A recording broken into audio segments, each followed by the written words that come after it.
Right, this is the setup to do your reverse cam for your X5. Right, this is what I've done so far. It does look a bloody mess, but it was a temporary thing. So this is just a little camera that I have temporary to try it out before I install it into my actual camera up here, which I've done.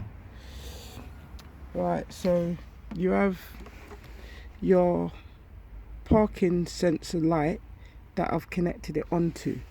So that one connects onto a relay of pin, I think it is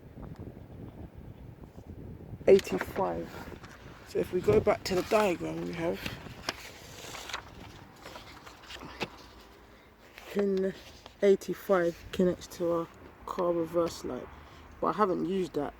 I've used the light on inside the car, the parking sensor light inside.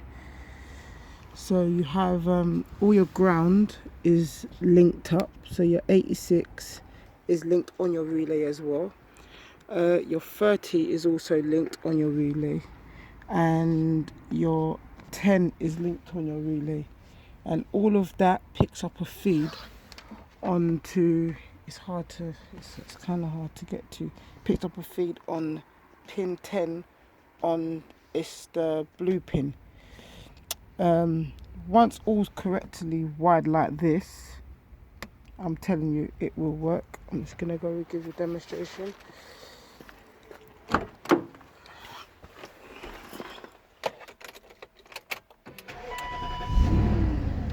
Of #1 singles from across the Whoa, the light is a bit bad, so I don't know where that light is coming from. See if I can block it. Right, so I have two options. If I press the PDC button down here, as you see, it's flipped on that temporary camera that I have. If I switch it off, it goes back to the screen. If I pull it into reverse,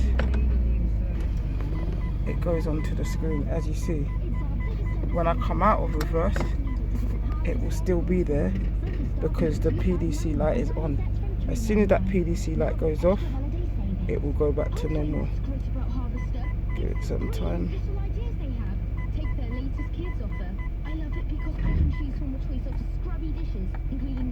Oh, in its own time. I don't think it will go off because, yeah. Okay, if I take it off manually, but it does actually go off. I'll give a better demonstration at night time of how it actually works, but wiring it up formation is pretty much just get a normal you get a normal relay with 5 wired or 4 wired, because you don't need a 5 wired, and follow these instructions, it will work. Alright, see ya.